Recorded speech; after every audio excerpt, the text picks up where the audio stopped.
Welcome to the Supply Chain Ambassador podcast. I'm your host, Bruno, helping you navigate the world of supply chain in a fun and engaging way. On today's podcast, I have with me Nassima Zobir Bouguerba. Nassima is a senior federal executive with over 20 years' experience in leading enterprise-scale programs, complex procurement, and organizational transformation within the Government of Canada. She is currently Director General of Marine Services and Small Vessels at Public Services and Procurement Canada, where she provides national oversight over $15 billion portfolio under the National Shipbuilding Strategy, supporting the Royal Canadian Navy, Canadian Coast Guard, Transport Canada, and the RCMP. Nassima works horizontally with central agencies, industry, Indigenous partners, and shipyards to deliver long-term fleet readiness, value for money, and sustainable industrial outcomes. Previously, she held senior executive roles at Justice Canada and PSPC, leading enterprise transformation, governance modernization, and service implementation. Recognized as a trusted strategic advisor, Nassima brings deep expertise in people leadership. Nassima is an emotional and social intelligence practitioner and an executive coach. She holds a master's in adult education, multiple leadership and change management certifications. Her leadership approach is characterized by sound judgment, inclusivity, and a sustained focus on delivering results in complex, high-risk environments. Welcome, Nassima. Thank you. Thank you for the invitation. This is really a pleasure for me to be here today. It is. The pleasure is all mine. Can you describe your journey to your current role and what you do? So, 20 winters ago, I started at the public service as a program manager for leadership program at the Canada School of Public Service.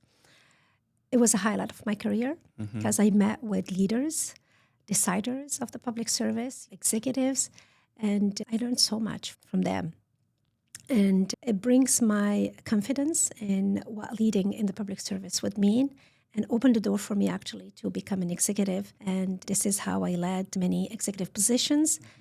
Well, I was able to apply some of the learnings that I've added also my own experience into it. And then I was able to build my toolbox to where it is today. And becoming a DG of Marine Services, it wasn't by accident, but it was by choice. I chose to come here because I'm someone who likes to be challenged. And the only thing I knew about Marine was the movie Men of Honor. So for me, I was like, okay, I have, a bit of knowledge on how procurement works. Marine is all new to me. And this is maybe something that is going to be challenging, but at the same time rewarding. After 3 years in the position, I would say that was the most amazing journey, and I'm so happy that I have chosen to do so. Wow. Because not only you look at the procurement, the marine procurement, you have to connect with the stakeholders, we have to make it happen because our contract, our relationship contracts, we're not buying pens, big stuff. We're building big, ships for the marine. And looking at the supply chain, looking at the industry as a whole, and within the context in which we're living right now and the geopolitical context, it makes it at the same time challenging, but also, rewarding in terms of learning, in terms of relationship building, in terms of putting some emotional intelligence into practice, how to negotiate, how to get value for money for Canada. So this is how I would qualify my journey so far. Wow, what a fantastic journey. And obviously it sounds like you love what you do. What would you say you love about your work? People.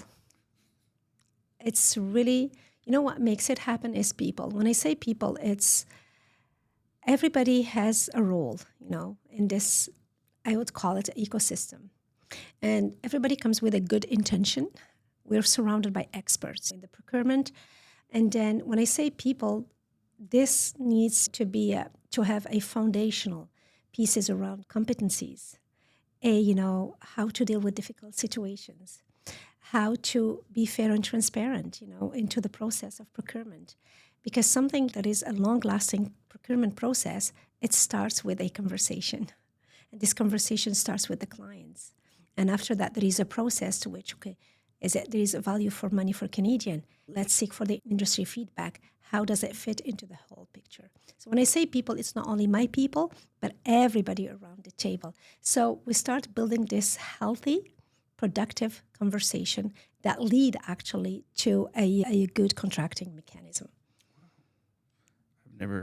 That's a very interesting way to put it. And I think for me, just it's a shift in perspective. That's like, you're right. A lot of these rules that we have in place start with a conversation, and those conversations start with people and us having those conversations and discussions about the challenges we have, how to solve them, what's the importance of what we're doing.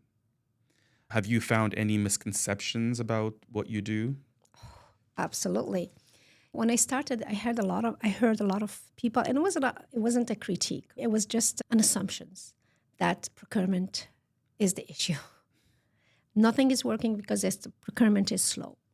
So if we go back a little bit, procurement is a process put by human beings and then could be challenged, right? And when we look at it as an ecosystem, procurement alone is the last piece at the end, which is a signing of a paper. And this paper protects the government of Canada, the clients, and the industry.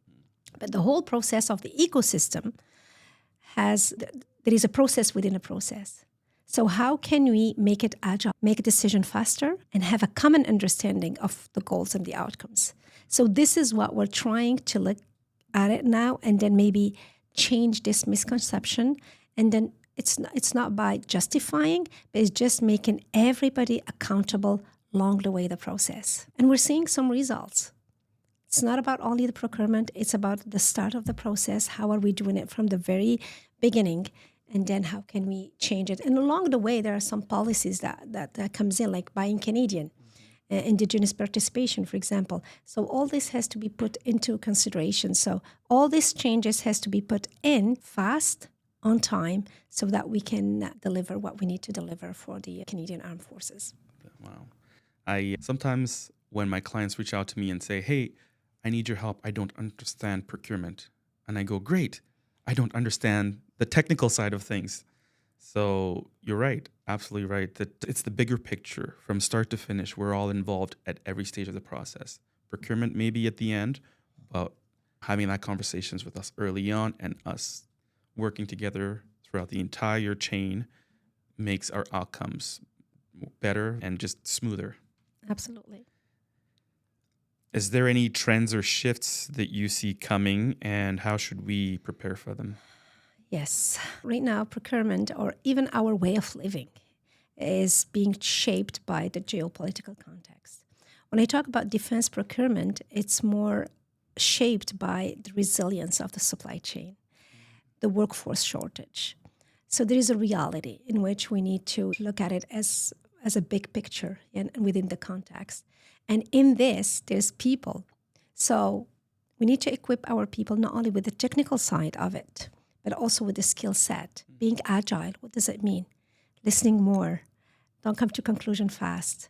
Be open to the feedback. All this skill set are needed.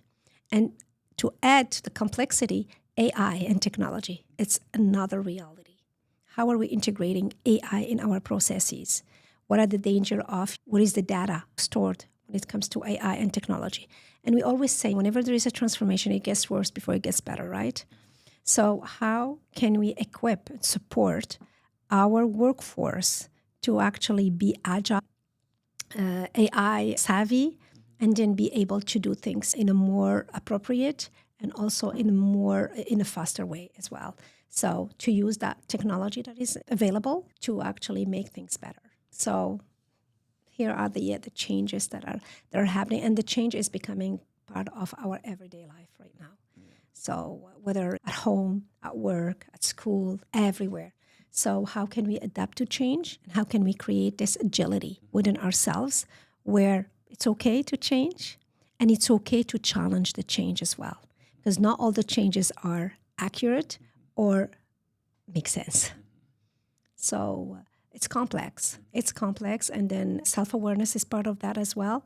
And then take the time to look at the big picture and then choose the course that needs to be done. Yeah, I think there's definitely the reliance in our competency to be adaptable, for sure, for these coming changes. And procurement in the past, even the 3 years that I've seen it, it's just so many changes.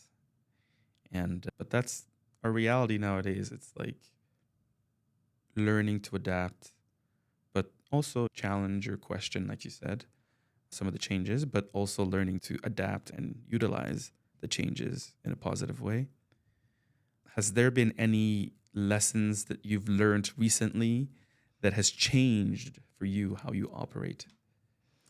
With all the changes and all the organizational changes that we've been through for the last year or so, I would say clarity is more valuable than having all the answers. We cannot have all answers. People come to us or to me for answers. All what I can do is provide clarity. For now, let's do that. For now, here are the things that we should be doing. Because answers, what is the answer today, will be a problem. The answer of today is the problem of tomorrow, right? Becomes a problem. So how can we provide clarity and support our people in the decision making? Because our people are the future leaders, right? So give them this confidence to think differently and to own solutions so that they will be able actually to influence it and change it over time. So that was my biggest learning, because when I started my career, it was all about having the right answer and getting it right. Yeah, but at the end of the day, it's not about being right. It's really about doing the right thing. And this is what I've learned, and this is my takeaway. Wow. No comments there. That's yeah. Is there something that you believed in earlier in your career that now you think differently about? Strongly believe, you know what? I am a people person. I strongly believe that people can make things move or can stop things. And this is why I believe that if we trust people and we provide them with what they need in terms of trust, support, learning, freedom to influence, make decisions, make mistakes. This is over years, this is what I've seen, creating the space for people to evolve, learn, and do things. So I think after many years in the public service, and I still believe that this is the way to go. Wow. Any new exciting things that's coming up for you? For the procurement, as you may know, the DIA, the Defense Investment Agency, is being created. And then the main mandate is to do things differently. And again, how differently are we going to do things? So collectively, I hope that we're going to simplify our processes. Of course, being fair, competitive and transparent is the basics of any procurement that we will be doing. The question is, how are we going to balance out all these core objectives of procurement with making things to go faster? So I think this is something that we collectively need to look at it, not only procurement, but as I said, the stakeholders, the industry is part of it. And then how can we make things happen? And it's going to be by creating a learning organization where there is a possibility to make mistakes, be open for feedback, and most importantly, is trying something new, not afraid of trying this new thing. And this is how we're going to create a learning organization, an agile organization that will value innovation and let people grow and then do things differently. Wow. That's really good. Any advice to procurement officers? Procurement officers have a lot of expertise. And as a community, this is what I like to call it, as a community, they have developed a new way of doing things, and then relationship with the clients, relationship with their peers. So my only advice would be it's going beyond what is prescribed as a process, because most of the PGs, I hate to generalize, but follow processes, right? And then I think adding this human touch to it, and they're already doing that job, and the way they're doing it is how can we be more agile? Because Some procurement officer have the signing authority. Some of my procurement officer has more signing authority than myself. They can sign up to 20 million, which I don't. So they are, if you will, they have this huge responsibility on their shoulders. And yet they are asked to innovate and then find a new solution to make things, the procurement faster, to get things done. And I understand that. And then one of the advices is really to be agile. They're doing really great. I thank them, actually, by the way, for all the job they're doing right now. And then I think at the DIA and what they will be asked to do is not different from they're doing right now, but in terms of being more open, more agile, trying out new things, I think innovation will come into place. So my advice would be create a space for innovation and try things out. And then worst case scenario, if it doesn't work, you can go back and do things differently in a different way. So I think it comes back to the learning organization. And yeah. Wow. Any call to action for us procurement officers? What you're doing right now, for me, it's act of leadership. Nobody, it's not in your work description, right? But this is, for me, leadership. Taking this initiative and being able actually to meet with people, different kind of people, learn from them, and gather this information. It's like a corporate memory. So this is one that you're doing that. So this is absolutely great. And then community of practice. I know that it exists, but as I said earlier, buying pens and papers, it's not like buying helicopters and big ships. There is, in the spectrum, there are changes. So having this community of defense procurement, where I come from, it's key to have this community so people can exchange freely, can tap into the wealth of expertise that exists, and continue this conversation and growing the learning. So I think this is something that I would love to see, because people would say, no, with technology, we may not. No, the human touch is really important. I strongly believe that peers, they learn more than what the supervisor would tell them or what they're going to learn in a course.